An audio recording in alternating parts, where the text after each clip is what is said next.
Welcome to another EVS 1 class today. It starts with another good thought. Let's read it out. Our habits decide our future. So, if you are having all good habits, it will definitely lead to a bright and better future. So, always uh, just go for the good habits in your life, which will lead us towards the progress. So, let's continue with our lesson. So, today we are going to start with lesson number 2. The name of that lesson is Motions of the Earth. Now, you will ask, what is the meaning of motions? Motion is what, children? Movement. So, in this lesson, we have to study how Earth moves. What are the various ways through which Earth moves? So, let's continue with the lesson. Yes. Here you can see this picture is very common, very peculiar. It must be there in your toy box, isn't it? The moving or spinning top. If you have this top at your home, just do it, children. Try to move this top. You will notice one thing. This top moves around a certain imaginary line. It moves around itself as well as it moves around a certain imaginary line. Why imaginary line? We cannot see that imaginary line. It is not there, but still we have to consider that line. So this moving or spinning top moves around a certain imaginary line. Let's read it out what is written or what we had learned. The turning of object around itself is called rotation. So when this top moves around itself, it is called what, children? Rotation. And imaginary line around which it rotates is called the axis of rotation. So this is the imaginary line. Okay, it is the imaginary line. It is not there, but we just have to imagine. So this imaginary line around which this top moves around itself is called the axis of rotation. Movement is said to be the rotation, and the imaginary line around which it rotates is said to be the axis of rotation.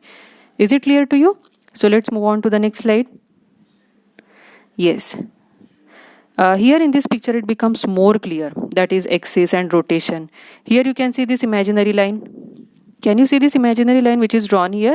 Yes, this is called the axis of rotation. And when this top moves around this imaginary line, it is called the rotation. So when any object moves around itself, turns around itself, it is called the rotation. And it always moves around a certain imaginary line. That imaginary line is said to be the axis. Okay. Let's go into more detail of the lesson. Now here we have to see another picture. Yes, this picture you have in your textbook also. Here in the picture you will see this plumb line. Now what is this plumb line? Yes, plumb line is nothing but a thread, and at the end of this thread you will see a picture. Now why we are holding this plumb line against certain lines? See, here on the globe you will see two lines.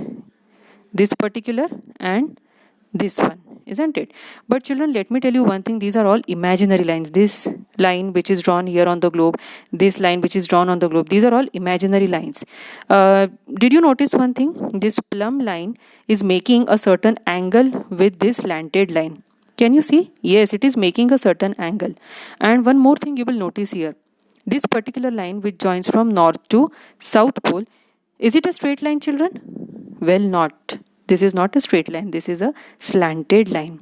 This particular slanted line which joins from north to south pole is said to be the axis of the earth. But remember one thing, this axis of the earth is always inclined. Inclined is what, children? Tilted. See, this is not straight. Even this globe is also somehow tilted. In Marathi we say झुकलेला, isn't it? So this axis is nothing but the line which joins from north to south pole, and axis of the earth is always inclined, it is always tilted. Let's move ahead. Like this axis you will also see another imaginary line on the globe. This is called the equator. Okay, can you see this imaginary line? Yes, a line which passes through the center, okay, or which passes in between north and south pole. It is called the equator. Okay, so equator is nothing but the an imaginary line or circle which passes through the center in between north and south pole. This is called the equator. But because of equator, which two equal parts of the earth we get? Well, yes, we get the northern hemisphere and southern hemisphere. That is the northern half and southern half. That's why the name northern hemisphere and southern hemisphere. And because of this tilted axis of the earth, which two equal parts of the earth we get? Well, we get western hemisphere and eastern hemisphere. Again, I want to repeat this picture, children. Axis of the earth is always inclined. What is the meaning of inclined? Tilted. So what is this axis of the earth?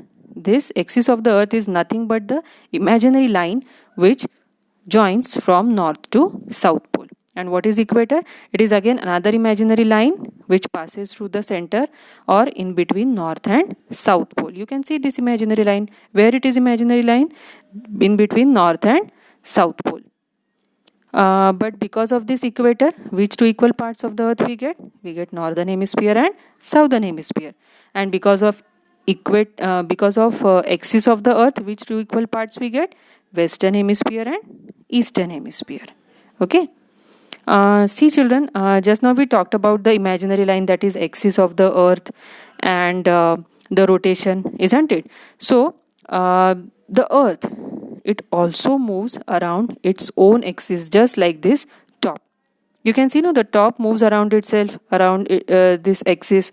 The same way earth also moves around its own axis, and that movement of the earth is said to be the rotation of the earth. So when earth moves around itself, it is called the rotation of the earth, isn't it? That's all for today's lesson, children. Let's move ahead. Let's see what we have learned from this picture. Earth's axis is inclined, tilted.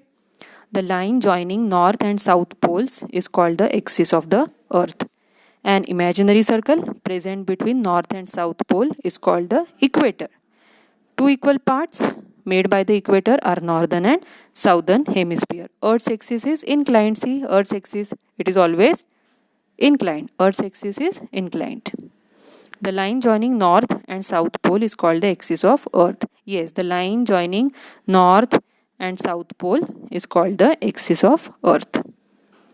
An imaginary circle present exactly between north and south pole is called the equator. Yes, imaginary line which is present exactly between north and south pole is said to be the equator. And two equal parts made by the equator are northern and southern hemisphere. Yes, two equal parts made by the equator. This is the equator, and because of equator, which two equal parts we get? Northern hemisphere and southern hemisphere. Let's move on to the homework part of our today's lesson. Yes, what is your today's homework? You have to write points written under the heading what we have learned in your EVS1 notebook. And learn well, huh? You don't have to write down the points. You also have to learn those points. So that's all for today's lesson, children. We will again continue with the next part of the lesson. Thank you.